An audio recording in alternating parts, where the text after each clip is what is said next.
Oke, kembali lagi di channel saya. Makasih buat kalian yang sudah mengklik video ini ya. Kali ini pembahasan kita terkait Bu Megawati yang membilang kalau mau berbohong jangan bawa nama saya.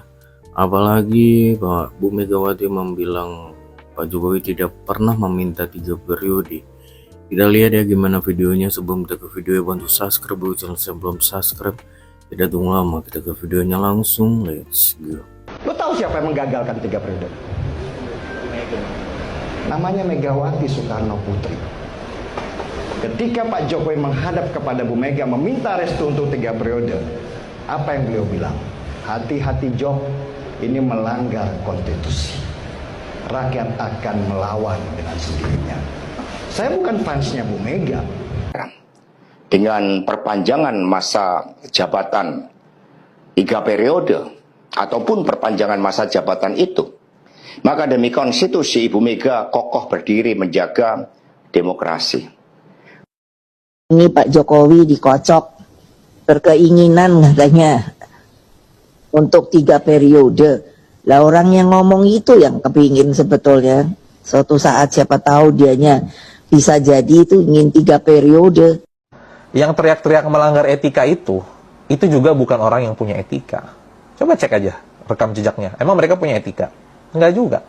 Dan gue mau nanya, seandainya pelanggaran etika itu menguntungkan kepentingan politik mereka, mereka kan teriak nggak?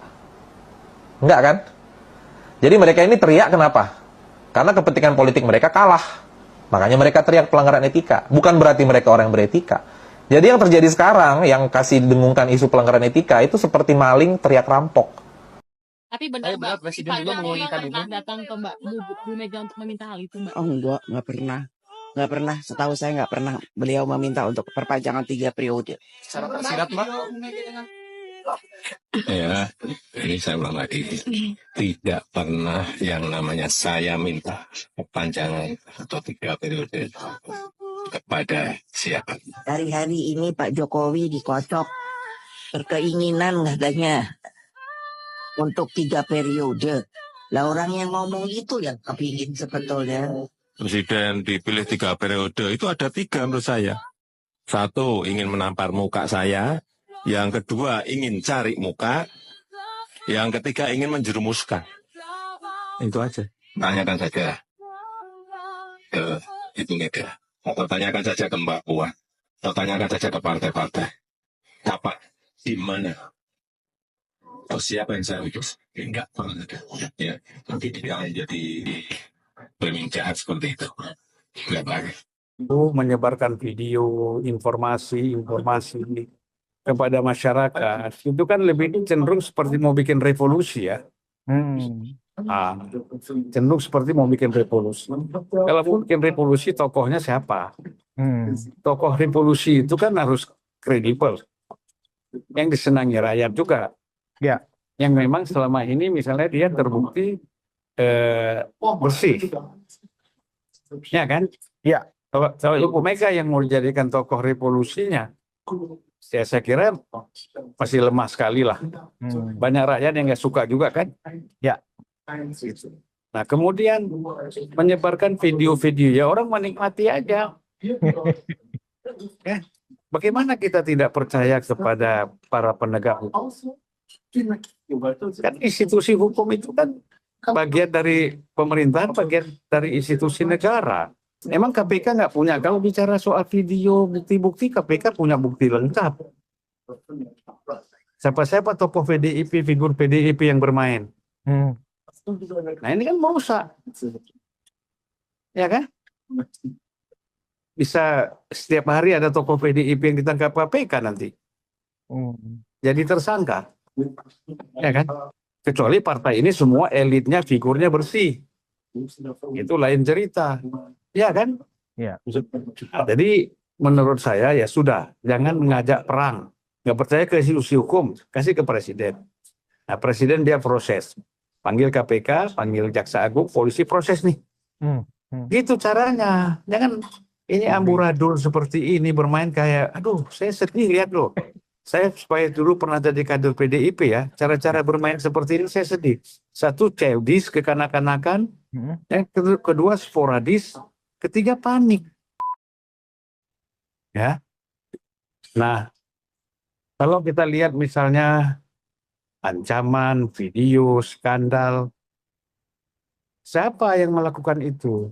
Kan kalau katakanlah misalnya benar, ya, misalnya kita anggap saja ini misalnya benar, bahwa Pak Jokowi ada rencana begini, begitu, rekayasa segala macam, dan itu bicara sama Hasto, bicara sama elit PDIP, kan elit PDIP kan juga terlibat, membongkar diri sendiri, Ya. ya kan? Kalau itu benar, tapi saya nggak yakin lah,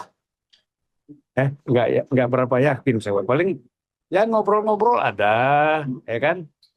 Langkah-langkah apa secara organisasi yang harus dilakukan, karena saat itu kan Pak Jokowi masih dianggap kader dan orang dalam PDIP kan, apalagi dia sebagai presiden, itu kemungkinan bahwa apa yang disampaikan atau bisa saja terjadi, bukan tidak mungkin, ya. Nah, tapi apakah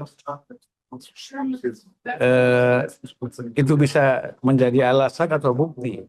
Ngobrol-ngobrol biasa misalnya, ya. Apalagi Guntur Ramli yang ngomong. Guntur Ramli kan menjelang Pilpres saja dia masuk PDIP. Sebelumnya kan dia PSI menyerang PDIP juga kan gitu. Iya. Nah, sekarang jadi jubir PDIP, ya kan? Ya dia mungkin dapatlah sedikit-sedikit informasi dari Hasto dan yang lain ya. Tapi sebenarnya kalau dia maju ke depan untuk bicara, ya kosong juga ini. Ya kan? Gitu Bang ya. Ya, orang dia baru kan. Tidak banyak tahu persis apa sebenarnya PDIP itu. Ya tahulah kulit-kulitnya kan. Jadi ini orang ketawa aja. Yang ngerti pasti ketawa gitu lah. Yang nggak ngerti nganggap serius kan gitu. Buat saya aneh-aneh aja lah gitu. Nah, karena Guntur Romli ini kan dia mengatasnamakan diri, yang dikutip media itu kan dia sebagai juru bicara PDI Perjuangan saat ini, Bang. Artinya seolah-olah statement yang disampaikan oleh Guntur Romli itu memang sikap dari PDI Perjuangan. Terakhir hari ini yang terdengar adalah perkembangannya bahwa menurut Guntur Romli, PDI Perjuangan tidak percaya lagi dengan seluruh aparat penegak hukum di Indonesia, baik itu kepada KPK, kepolisian, dan kejaksaan. Nah, oleh sebab karena mereka sudah tidak percaya itu, makanya kemudian mereka mencoba menempuh jalur lain, harus langsung kepada rakyat. Karena rakyat yang punya kedaulatan. Nah, dengan cara itulah mereka bikin beberapa video-video, ya kan? Menggunakan pendekatan begini, Bang. No viral, no justice. Seolah-olah begitu. Saking mereka tidak percayanya, nanti mereka satu persatu video itu akan dirilis ke publik. Lewat sosial media, atau lewat influencer, dan seterusnya. Pendekatan penegakan hukum yang dilakukan oleh PDI Perjuangan ini kan melihatkan semangat untuk tidak taat kepada supremasi hukum gitu loh, Bang Zulpan. Ya itu kan pola-pola seperti itu, menyebarkan video, informasi kepada masyarakat. Itu kan lebih cenderung seperti mau bikin revolusi ya. Cenderung seperti mau bikin revolusi. Kalau mau bikin revolusi, tokohnya siapa? Tokoh revolusi itu kan harus kredibel, yang disenangi rakyat juga. Ya.